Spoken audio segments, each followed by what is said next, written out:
Hi everyone, welcome back to the channel. Don't forget to hit that like button and subscribe because today's story will remind you why you should never judge anyone by how they speak. This is the story of a simple waitress, humiliated in front of wealthy customers until she opened her mouth and left billionaires speechless. Sophia worked at a small cafe near the city's financial district. Every morning she served coffee to men in suits and women wearing expensive perfume.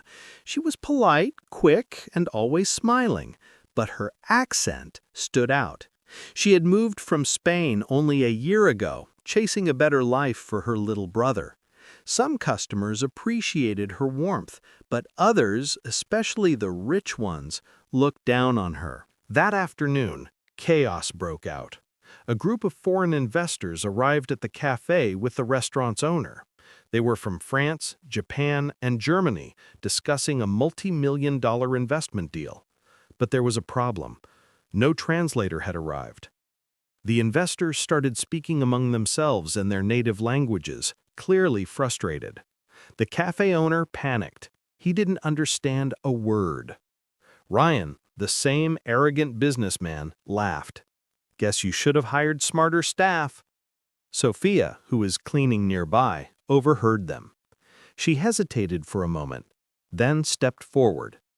"Sir," she said gently to her boss, "I can help translate. I speak French, Japanese, and German." Everyone stared at her. "You?" Ryan scoffed. "You can't even say cappuccino right."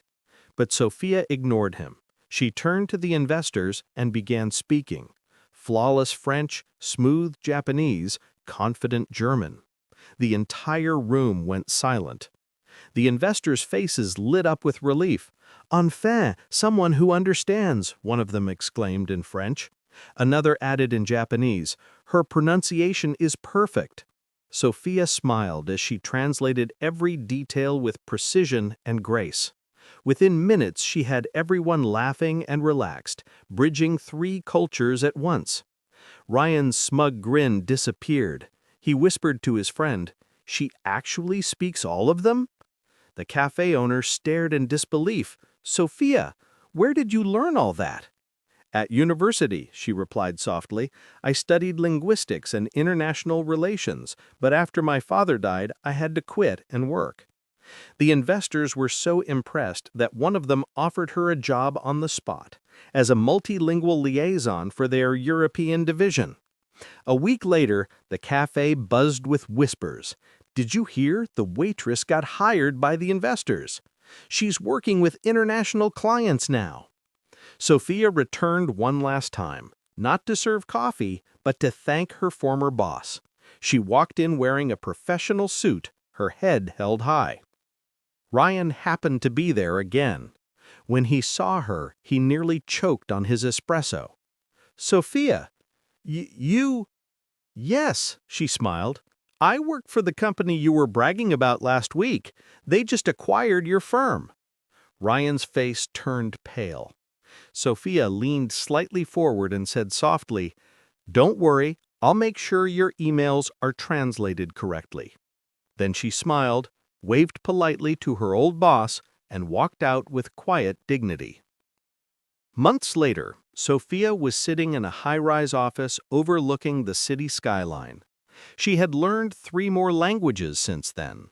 Her brother had received a scholarship, his dream coming true because she refused to give up. She looked out the window, remembering those who mocked her accent. "It wasn't my accent that made me different. It was my determination." The camera fades out on her gentle smile. Sometimes the world hears your voice and mocks your accent, not realizing that behind it lies a story of strength, sacrifice, and intelligence. Never be ashamed of how you sound. Be proud of who you are. Thanks for watching. If Sophia's story inspired you, don't forget to like, comment, and subscribe. And remember, respect costs nothing, but it can change everything.